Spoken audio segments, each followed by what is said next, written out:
Hey YouTube, it's ICU and welcome to the 64th episode of Best Tech Info and Rumors. And to start off, I just wanted to say that I have a lot of news to cover in this video, especially jailbreak and unlock related. But first, I just wanted to say that I am doing a new giveaway in collaboration with Jared and Kristen over at Friday Night Cranks. So we are giving away a brand new iPhone 4S. And if you want to enter, it's really easy to do. All you have to do is subscribe to both of our channels. And if you want to gain entries, simply rate up our videos, favorite them, and leave a comment down below in the comment section with the phrase FNCICU iPhone. Once you do that, you will be entered into our giveaway to possibly win the iPhone 4S. And remember, you can do this multiple times on our new videos. Also, we will be launching a website soon that will have more ways for you to actually enter the giveaway. So with that said, we're going to move on to all of the jailbreak and unlock news. And first up, we have the Chronic Dev team with their Crash Reporter. Now, it's a relatively new utility that is made to run alongside iTunes, and essentially your device saves crash reports, which are instrumental to the development of jailbreaks because they contain valuable data that can possibly lead to a jailbreak exploit. So instead of having it send the crash reports to Apple, basically what their Crash Reporter utility does is it sends it to them instead so that they can analyze the information and again possibly find new jailbreak exploits that they can implement into future jailbreak utilities. And building on that, POSIX Ninja, one of the main members of the Chronic Dev team,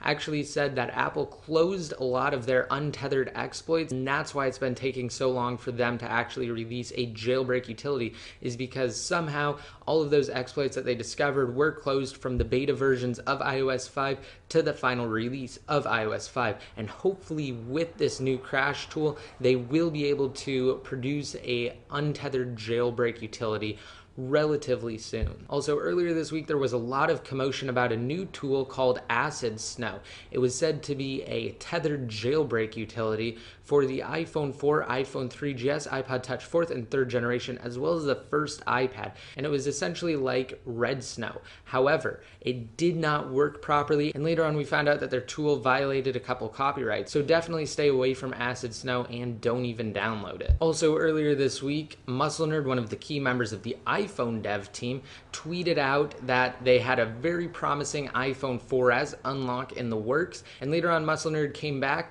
to say that they have successfully dumped the baseband boot ROM for the iPhone 4S. So this is great news because it does mean that they are closer to having an unlock solution for the iPhone 4S. And obviously because they are the iPhone dev team and because they have released other software unlock tools in the past, such as Ultra Snow, this will definitely be a software-based unlock. And as I'm sure a lot of you know, in order to take advantage of a software-based unlock, you need to have a jailbreak first, and you need to have Cydia on your device with root access to the device so you can actually use that software unlock. So basically what that means is that if they're planning on releasing an unlock for the iPhone 4S sometime in the near future, they need to release a jailbreak first, or a jailbreak utility needs to be available first for the iPhone 4S. And judging by what's happened in the past, I highly doubt they're going to use a hardware-based exploit for the iPhone 4S, so that means that they're most likely going to use a userland-based exploit. So basically that means that when the jailbreak is finally released, before the iPhone 4S unlock is released, it will be an untethered jailbreak, and it will most likely cover all of the other devices that are currently out, including the iPad 2. So that pretty much wraps up our jailbreak and unlock related news for this video, but what's somewhat related to that is that Apple released iOS 5.1 Beta 1, and if you want to get all of the changes and new features, then you can check out the post that I have down below in the more info. And actually, inside of iOS 5.1 Beta 1, new devices have been discovered. So basically, when Apple lists devices, they reference them by number. So for instance, the Wi-Fi model iPad 2 is referenced as the iPad 2, 1. Now they did discover an iPad 2, 4, which most people are assuming is a Sprint iPad, but that's not even really the best part. They've also discovered the iPhone 5, 1, as well as the iPad 3, 3. So this suggests that these will be new devices with significant changes from their predecessors because the first number in the sequence is completely different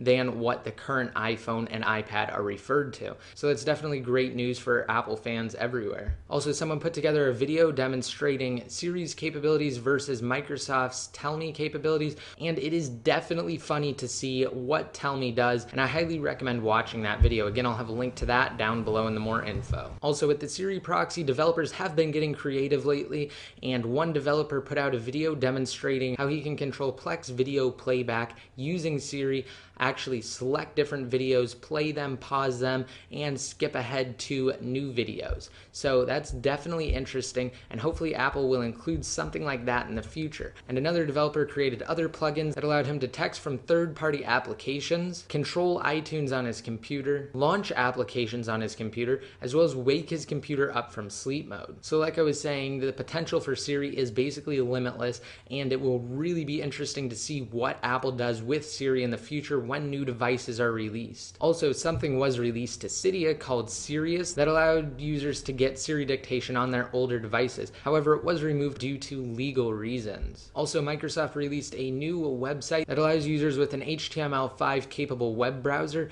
to basically get a demo of the Windows Phone 7 OS. And it's definitely something creative that Microsoft is the first one to actually do in the mobile phone market, and it is really interesting to actually see how well it works and to get a feel for the Windows Phone 7 OS on another device such as an iPhone or an Android-based phone. However, I'm sure a lot of you can agree with me, the Windows Phone 7 OS isn't quite up to par with iOS or Android even. But again, it's definitely a great demo, and it's definitely a great tool to try and get people to switch over to the Windows Phone 7 platform. And finally, I did an Infinity Blade 2 pre-release overview, and I also did a video for Infinity Blade 2 that basically gave you guys a overview and a quick review for it. So if you guys want to check those out, I'll have links to them down below in the more info. So I hope you guys liked this video. Just remember to rate it up, favorite it, and also hit that subscribe button to be notified every time I release a new video. Also, I will have links to my Twitter accounts and Facebook fan page down below. Just be sure to follow my Twitter accounts and like my Facebook fan page to be updated more often. And links to everything I talked about in today's episode will be in the more info. And until next time, this is ICU signing out.